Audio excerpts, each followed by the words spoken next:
This is KCIM Sports Rewind on this December 26th. A look back this time on the year 2023. A special KCIM Sports Rewind brought to you exclusively by St. Anthony Rehabilitation Services. Now with a look back at the year, let's turn it over to Sports Director Jeff Blankman.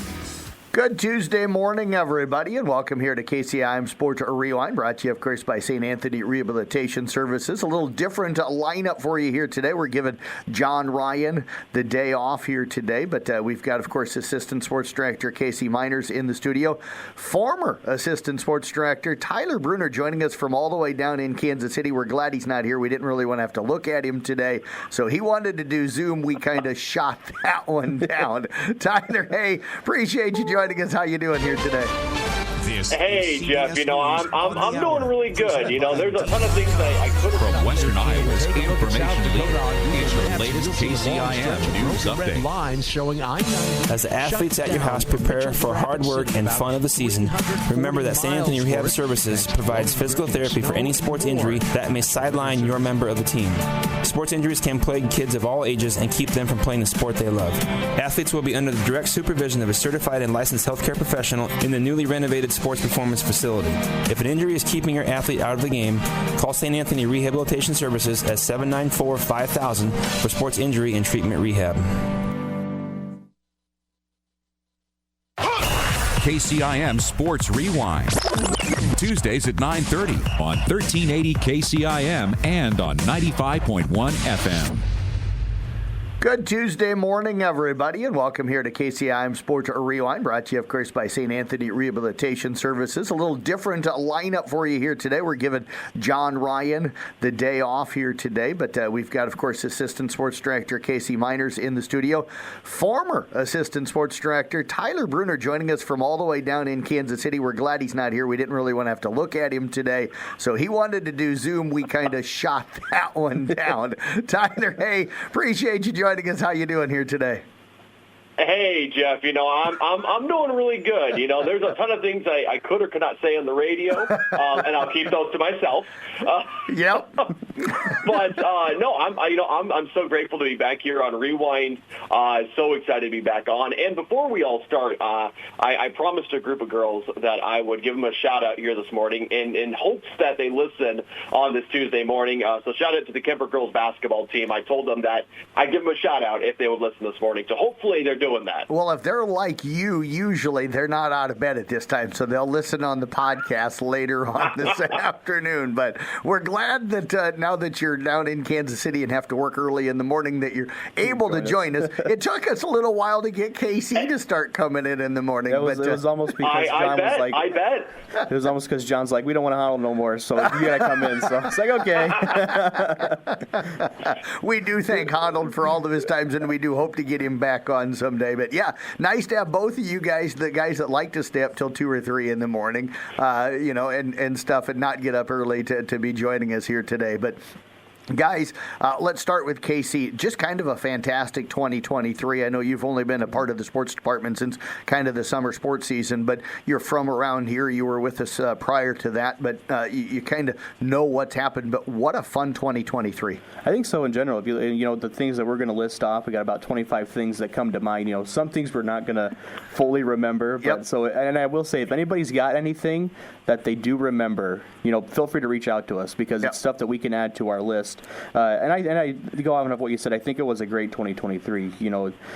Just to list off some of the things. We had a bunch of girls wrestlers make state. We had kids that were unseated with outside the top 10 in state wrestling. Place. Kids finished great up at state cross country this year. We had a team make it up state cross country.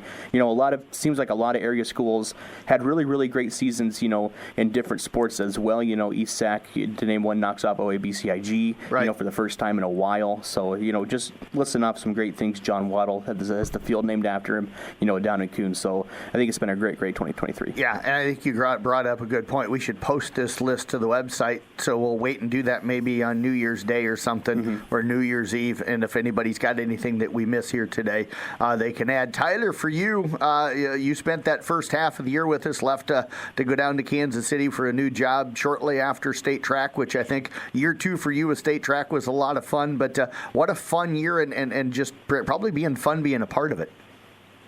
Yeah, it's such a pleasure to be a part of with you guys, obviously one of the best sports departments in Western Iowa. But honestly, I mean, so many amazing teams, so many amazing athletes, records broken, so many awesome stories that we're going to talk about here. I think we got about 25 on this list. And like Casey said, if there's anything that we're missing, feel free to give us a shout out or let us know, because, I mean, just the fact that we have 25 stories just shows how strong Western Iowa is becoming. And honestly, a lot of these teams and individuals really putting Western Iowa back on the map where it deserves to be. And folks, with 25 things, we're not going to be able to spend 4 or 5 minutes on each. This is a half an hour show.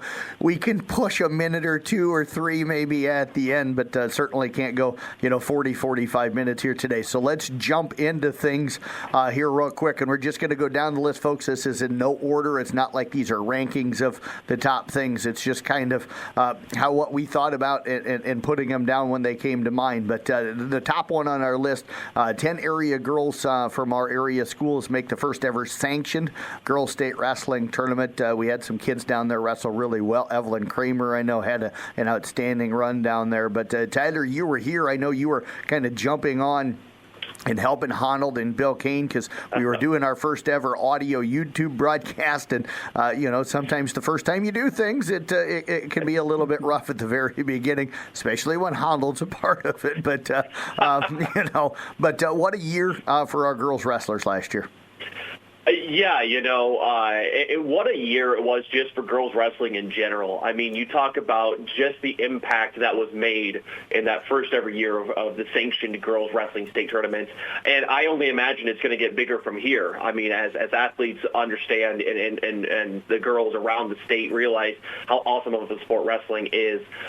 Super proud of all the girls that made it down there and made an impact and really, again, showed what Western Iowa can do. Aside from me, like you said, dealing with those technical issues, it was just really awesome to see girls wrestling finally get their roses and just to see what our girls were made of, because obviously we had some tough as nail girls. I think the one that really kind of stood up to me from what I can remember was Grace C. Hoffman. Is that correct? Yes. Grace Hoffman from Kemper, yes. Yeah, I mean, just athletes from Kemper and Carroll and South Central Calhoun and just all over the board. I mean, just such a great year for girls state wrestling. And I'm assuming that this year's going to be even better. Yeah, it has been so far, Casey. I think we've really noticed kind of the jump even from the success we had last year to where we see girls wrestling this year. I mean, it seems like, just to name a few, Evelyn Kramer and Juliet Caney, two girls that I think did really well at state girls wrestling last year. It seems like every night we type up stories, they're getting, third, second, first in a lot of the tournaments they wrestle every night. So and I think it's been out to a great start. A lot of these teams have improved numbers-wise. It seems a big jump as well because, talking to, Coach Tracy Huffman of Kemper, they only had 3 girls out this year. Now they have 5. It's not a big number, but it's still, each team has increased this year, especially down at East Sac, South Central Calhoun, Kemper, Carroll. It seems like every team has increased in numbers. Yeah, and you throw out a couple of names. I'm going to throw another one out. Avery Burke last year, I think, got down there, did well, but I think she was disappointed in how she did, and I think that spurred her on to having what's been a great start to this season. We got to move on, guys. Kemper boys basketball last year making the state tournament did lose to Roland Story 60-52 in the quarterfinals. But Casey, you had brought up this morning, and I'd kind of forgot about it. Knocked off number 1 undefeated Sioux Central to get there over at Ida Grove. Yeah, the 20. I think they were 24-0. Yeah, probably 23-0. I think they had a couple of kids that averaged over 20 points a game, if I remember correctly. So they beat a really good Sioux Central team to get down to state. And not even talking about their state tournament team last year, they've got a really good team right now too. Yeah, playing exceptional basketball right now. Carson Caney was so huge in that game last year in that victory against Sioux Central. Tyler, we're going to stay with wrestling because I know you helped out with the boys and the YouTube thing last year as well. But Draylon Schweitzer, our only top finisher, the only guy to make the podium from Carroll High last year, but finishes 5th and finished much higher than what he went in seeded at. So a great job by Draylon Schweitzer on a really good year for our area wrestlers last year. Yeah, what a competitor Draylon Schweitzer is, and what an amazing program that Carroll has, especially this year with the recognition that they're getting on a state level. I mean, it really just goes to show how amazing of a job that coach is doing over there. Draylon Schweitzer is an amazing example of that. Last year I remember going through, you and me, Jeff, going down through the wrestlers who might make a deep run, and we said, maybe this guy or maybe that guy, but, Draylon Schweitzer was a very awesome look, or as a really awesome surprise to see him finish so high at state wrestling. And, the Carroll Tigers this year, from the sounds of it, it really sounds like they're going to have another phenomenal year, not only just in, the regular season, but getting down to state too. Yeah, it'll be interesting. They may set a record this year for the most individuals qualified in their school history. They've got a shot at that, I think. Yeah, I think when I was a junior in high school, they sent 6. Yep. And I think that was their record. One thing to add on the Draylon thing, seated outside the top 10. Yes. Finished as a 5th. So finished at about 6 places higher than what he was seated supposed to be. You bet. Tyler, we're going to stay with you because you shot the video of it last year and did a terrific job getting that out right away. But Shea Sinnard, she had already had a Drake Relays long jump championship last year. She had that dramatic win to become a state champion in the long jump at the state tournament last year, beating her really close friend. The embrace they had and the way you were able to capture that all in the video was really cool. Both up at UNO, if I'm not mistaken. Yes, yep. And roommates, if I remember correctly. Yeah. Yeah, that was such an amazing moment. And I can't remember her name. Is it Noring is her last name, right? Noring's her last name. Yep, from Carlisle. Yep. Yeah, so you love the moment, and if I'm not mistaken, it's still on Twitter, so if anyone wants to go look it up, it's an amazing moment. Shea Sinnard, she wins it with the jump, and Noring, she goes over to the coach because she knew she was kind of beat, but the second that Shea Sinnard hit the ground, after she won state, Noring was there to give her a big old hug, and you could see the emotions pouring out of Shea Sinnard. I mean, those two have been competing with each other for years, and the fact that they are able to embrace like that on the biggest stage in state track is such a special moment. So, Shea Sinnard, such a special athlete for the Carroll Tigers, and I know that some of those teams are missing her. Yeah, and I was going to say, you brought it up, to go from being completely broken down, distraught because she knew she didn't win state, to so happy for your friend in an instant. It tells you the really good things about high school sports and why it's fun to be able to watch kids compete. And I still get chills just kind of remembering that moment. So I'm going to take the next couple of track ones here a little bit. Madison Steckler last year from Audubon was absolutely a show down at the state tournament last year. Second in hurdles, in the 100 hurdles at state track. She set a new PR. Third in the 200 meters with a new PR. It seemed like every time we talked to her, she'd set a PR in the prelims and then she'd go out and set a PR again in the finals. But what a performance by her. Marie Day of Carroll High, fourth in the 800 meters with a new PR. Second in the distance medley, along with Marison Whitrock, Madison Tuning, and Avery Burke. And Marie Day also put on just an absolute show last year down at the state track meet. She was fun to watch. And then the Carroll girls themselves finishing state seventh at state as a team last year just shows the depth that they had and the success that they had. But the state track meet last year was an absolute blast. 2, 3, 4. I mean, you talk about all those three amazing stories from state track. Again, it just continues to show the depth of the amazing athletes we have around the area. But this next two stories, I'm super excited to talk about. Yeah, absolutely. John Waddle picking up career victory number 800. The guy is not just a Hall of Famer, he's a legend. He is one of the nicest and most awesome guys in the business as a coach, cares about the kids, passionate about their futures, passionate about his sport, and is so knowledgeable about everything, but then is just such a down-to-earth guy as well. Love getting a chance to talk to him. So he wins number 800 last year, and then they also named the field after him and his wife, Lisa. That was something that needed to be done. I know some people were like, why didn't they wait till he retired and then bring him back? Some people were worried when they made the announcement last year that Manny was retiring, but he's not. I think he's 20 years away from that because he is so good at what he does. But and you can't forget about Lisa was a part of that. She puts in so much time on the field, and we've all, I think, done games down there. she always comes over, gets you water, Gatorade, makes checks on you, makes sure that you're always taken care of. She is just awesome. So just two really awesome people, and they deserved having that field named after them. And 800 wins puts John in a pretty unique and great class. I think the night after you did the game and talked to him, you could just tell how important and how much it meant to him. Yep. To have the field named after him, and especially just for a great coach like he is. I mean, one of the best to do it here in West Central Iowa. Yeah, one of the best, not just in West Central Iowa, in the entire state of Iowa. Absolutely. Tyler, you had mentioned that got to let you have some kind of comment. I talked to you about this, Jeff, but right before I had left to come down here to KC.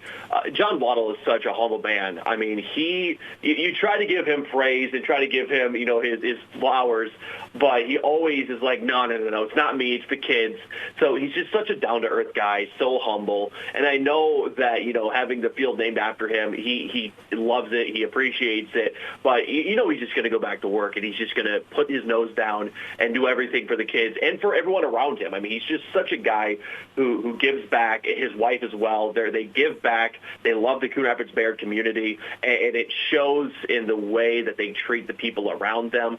So it's no surprise that the field was named after them for probably one of the best coaches in the area. Yeah, anybody that could win 800 games and had to coach Jeff Honnold deserves to be honored with every kind of honor that he can. We need to move on. I know Honnold's going to text me, but we'll deal with that later. So I want to congratulate a couple of our golfers from last spring. Kylie Powers down at IKM Manning. It seemed like every week when we were naming our regional athlete of the week, we had to discuss Kylie Powers. In the week she was avid, she goes out and finishes at 7th last year at state. And then Maverick Schwabe, I think that guy golfs 72 holes a day, year-round, even in the wintertime. He's finding a way to get swings in and stuff, but finishes 13th at Bowie State for the Kemper Knights last year. Two special kids and two special golfers, guys. Yeah, Maverick going to go golf Division I, Western Illinois. Yep. Congratulations to him. Expecting a big senior season out of him. Yeah, absolutely. And Tyler, I know you and I joked sometimes last year in the spring that we could have just almost put Kylie Powers' name on that, weekly honor, and they just never took it down. That's about right. Kylie Powers every other week was our top female golfer, and there was really no stopping her. She was just by and far leaps and bounds ahead. Now, I think Miss Biter is going to be taking that spot from her. But Kylie Powers, such a sweet kid, and if I'm not mistaken, she's going to the next level too, right? Yes, she is golfing already in college. Yep. Yeah, and don't ask me to remember where I got that whole list of somewhere, but. I think we had 50-some kids last year sign at colleges, so sometimes it's hard for me to remember everywhere everybody goes. But we're going to take one more thing here, then we're going to step away and take a break, folks. Great run for Kemper football this year. I know that I'm going to laugh because there was so many scared Kemper fans at the beginning of there when they started 0-2, and I can remember sitting here on Rewind and going, they're fine, everybody. Calm down. I almost felt like Aaron Rodgers there a couple of years ago, but, it's like they were fine. They get all the way to the quarterfinals. First time they'd been, I think, in the quarters since maybe their state championship year. Yep. But what a special football team. And then they go up to West Lyon in the quarters and play right with a team that I think a lot of people thought would run away and hide from everybody in the state besides maybe Van Meter, and Kemper kind of smacked them in the face right away and had a chance to win that game even into the fourth quarter and prove to everybody that they were pretty elite this last football season. Yeah, I don't really think anybody that they played, even looking at Central Line, could match up with the weapons that they had on the outside, and that was Kemper's main thing. Let's throw the football all over the yard and make you defend us on the outside one-on-one, and teams could not do it. Yeah, I know I was talking with Doug Waniger last night about that game and stuff, and we remember the trip up there to Central Lyon, and he texted me this morning. He's like, Vanders, he's averaging 28 a game. That's the kind of athletes they were going against, but you look at what Kemper's putting out on the basketball court, it's the same kids. That's multiple sport athletes can win in a lot of things. Absolutely. So we do need to step away, take a break. We'll be back with more of our recap of the 2023 high school sports season when we come back on KCIM Sports Rewind.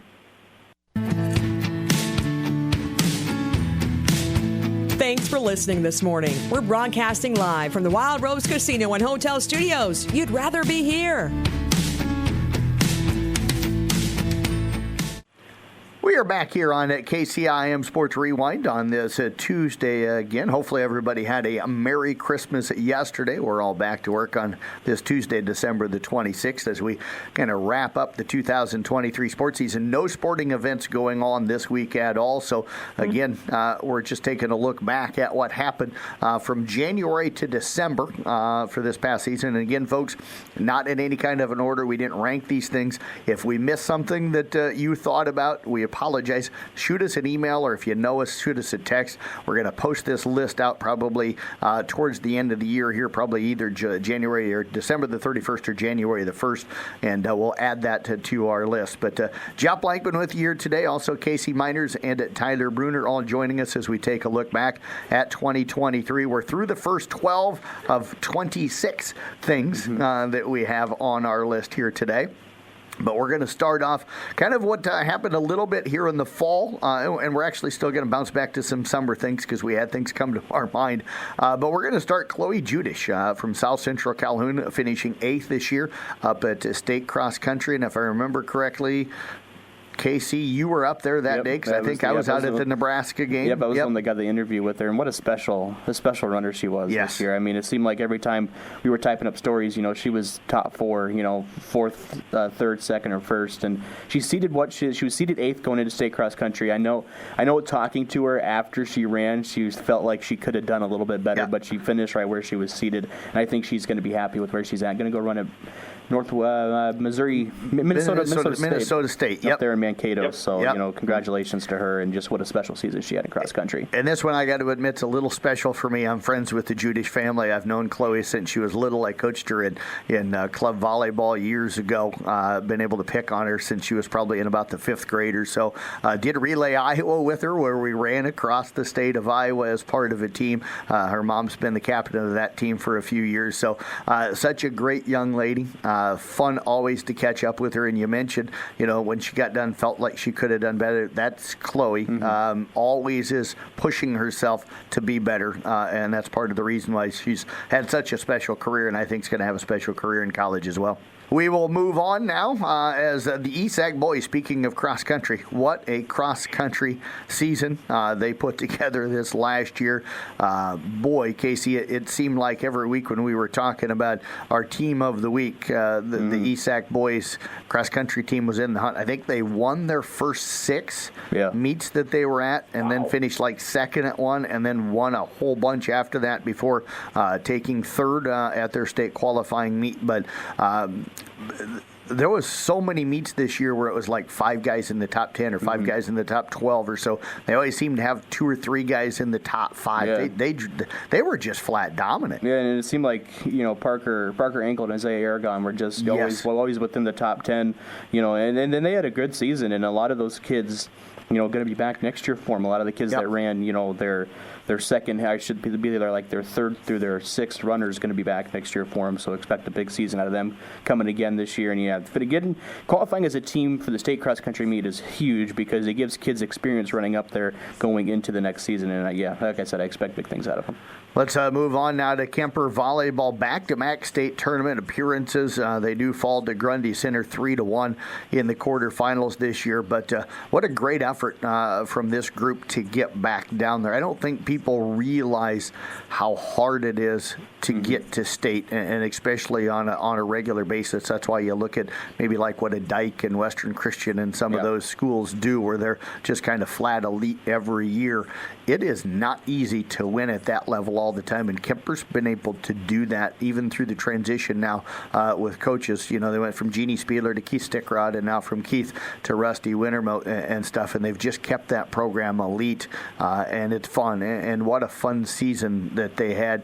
Great seniors, loved picking on Casey Peter and Franny Glenn and Aubrey Houghton when I got the chance, and then you got the younger girls, Kaylee Simons and Brooke Roy and Olivia Schinkelberg, and you got Lauren Bell in there. But what a fun volleyball team. Casey, you got a chance to kind of put a highlight video package together of their run down at state this year. Yeah, and I got their state qualifying match, against Ridgeview as well, and how dominant they were in that match just shows up how good of a team they were. And I think one thing to mention is they did lose 3-1 to Grundy Center, but I think that was a lot closer than 3-1. I mean, Kemper made a run late in the fourth set to really push it, and Elsa Tiefenthaler, a girl that plays her heart out every single time. It doesn't matter, but she gets hard on herself, and she was distraught after that ball went out, to end up giving Grundy Center the lead. I think if that falls in, Kemper probably wins that fourth set and could potentially win the match. Well, and the other thing you mentioned, that it was a 3-1. That was the only non-sweep in the entire Class 3A tournament this year. So Kemper, the only team that lost that didn't get swept, including in the final. So what a great run for them. Mason Reichs of Kemper, we spoke earlier, about the way Draylen Schweitzer came in, seeded like 10th or 12th, and finished 5th. Mason Reichs of the Kemper boys tennis team seeded 16th.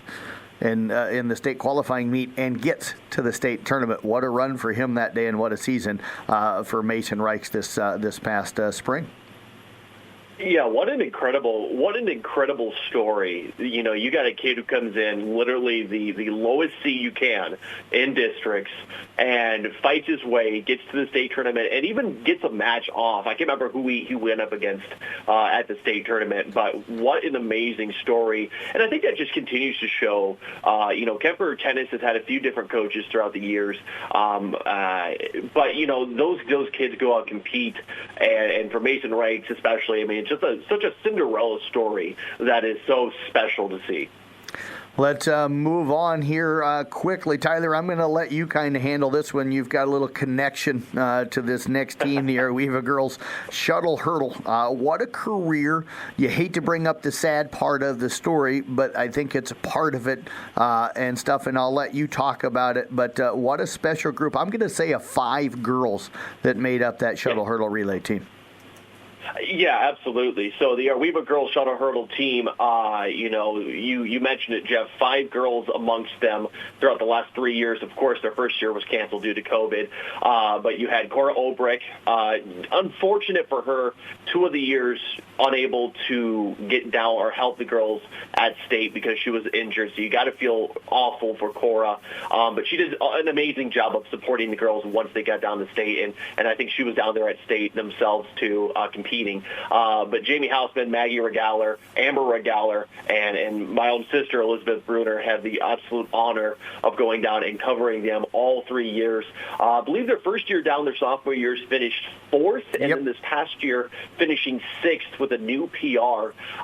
3 consecutive trips to state track. And folks, this is a team who does not have an actual track to run around. So what they do is that they put the starting blocks in the bathroom and then run into the gym to then hurdle over the hurdles. So just such an amazing story of some girls who did really well in middle school, decided to put their all into this one event, and it came out on top. And also a shout out to Amber Regaler. Yes. I talked to her when she came over to my sister's graduation this past year, and I said, you have really put your all for this team. You got up and you really did an amazing job of stepping up to the plate, especially this past year when Cora went down. I think there was 2 or so events or 2 or so meets before the state qualifying meet, and Amber really stood up to the plate. Yeah, and I was going to bring that up. I remember driving down to the office here from my house, and I turned and cut between DMAC and the football stadium, and I looked out and I saw this girl on a Sunday afternoon on a warm day, out hurdling and doing hurdling stuff. So I kind of stopped and watched her for a moment. It was Amber. It was right after Cora had gotten hurt. She hadn't run the hurdles really all year, especially in the shuttle, because they had that group before that was doing it, but she knew she was the fill-in. So she came over on her own time, no coach around, on a Sunday afternoon, came into the the athletic stadium here at Carroll and was putting in work to get herself ready to go, because she knew how important she was going to have to be to try and help that team and that group of kids get down to state. So tip my cap to her. Got to move on because we're running a little quick on time here real quick. ESAC football this year knocked off OABCIG at 13-12. 4 interceptions in that game. And I think they had like 800, it seemed like, for the year. That defense. Yeah, what an impressive defense. Casey, that was fun. And what a big win for the ESAC boys football team. And it was, especially looking back on it, because I believe OABCIG was a state quarterfinal team. They were.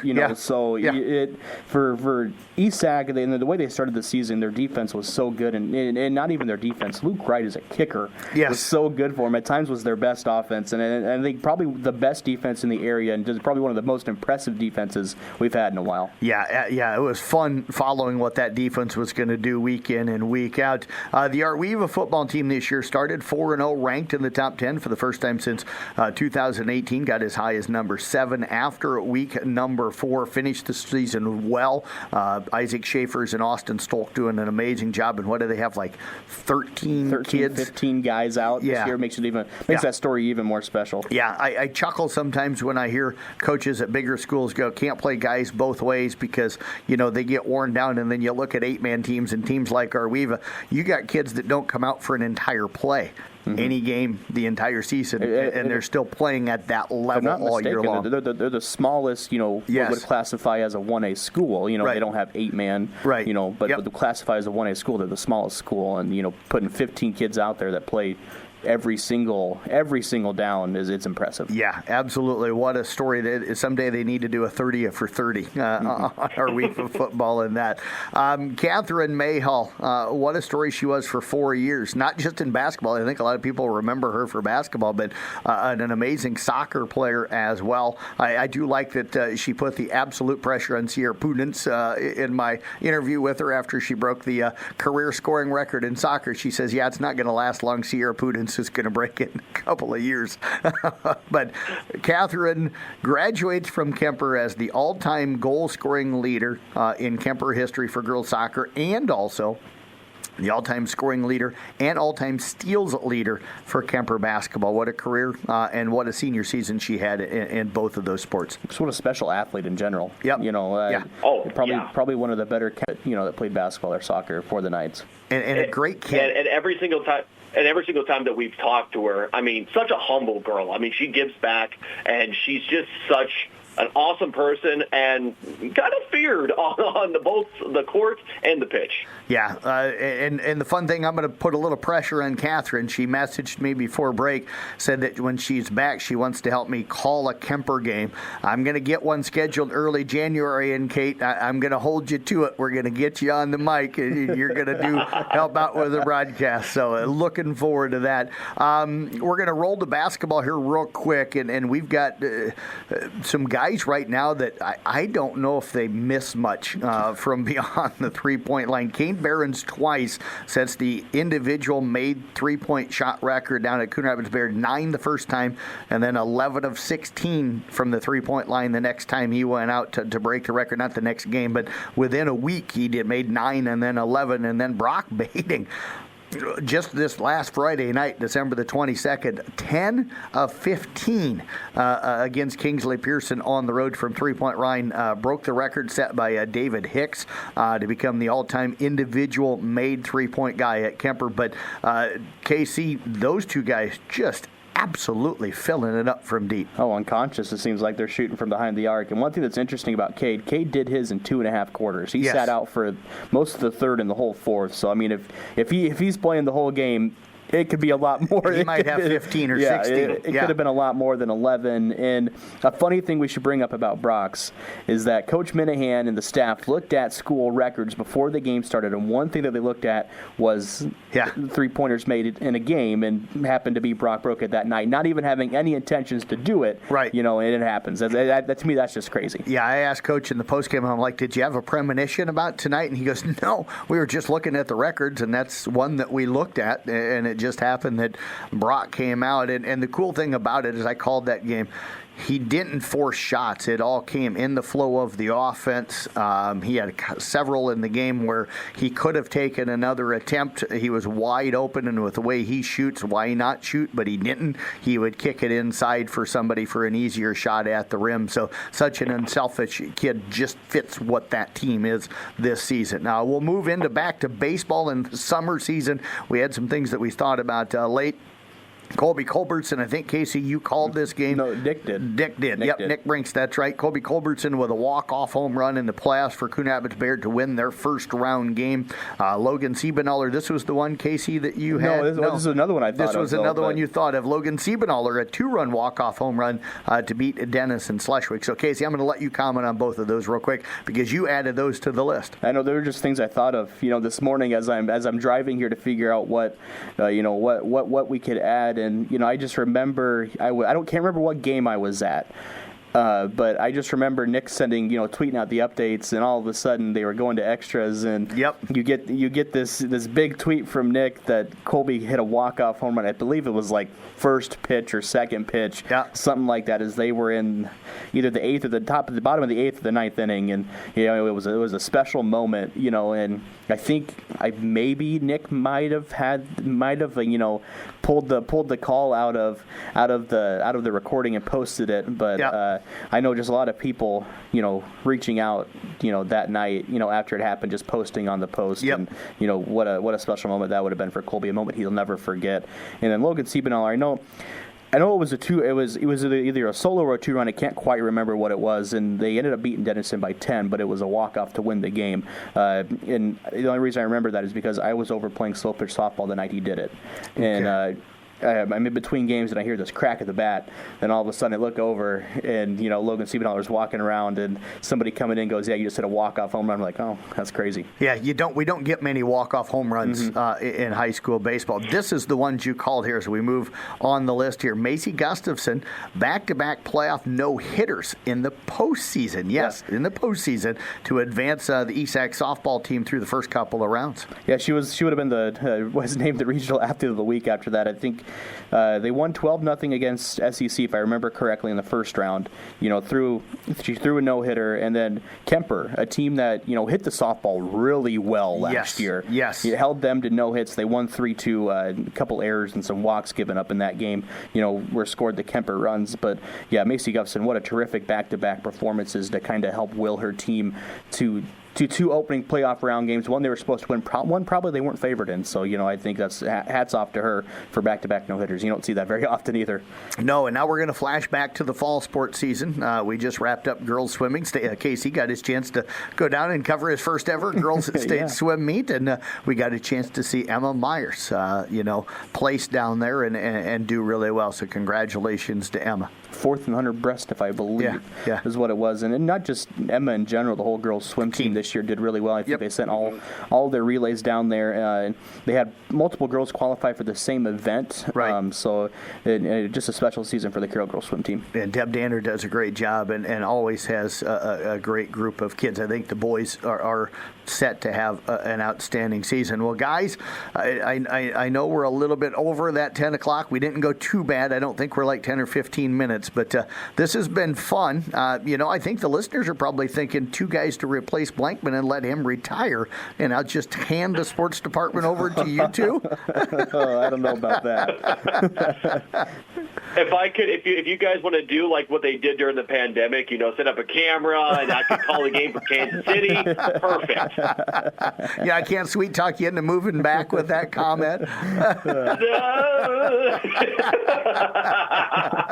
Well, guys, I tell you what, it's been fun. I thank you both for all the help that you've had with us so far this year. Looking forward to the future, and enjoyed working with both of you guys and working with you still currently, Casey, and everything. So, but looking forward to 2024 and looking forward to maybe doing this. But again, folks, if we missed anything, don't be mad at us. It's trying to remember a lot of things. Just shoot us a message. We're going to go ahead and we'll put the list out. We'll add whatever you send to us to the list, and we'll put this list out at sports.1380kcim.com. We'll probably post it either New Year's Eve or New Year's Day. So that's going to do it for KC Miners, for Tyler Bruner, luckily not on Zoom down in Kansas City. This is Jeff Blankman saying thank you for listening to KCIM Sports Rewind, and Happy New Year, everybody.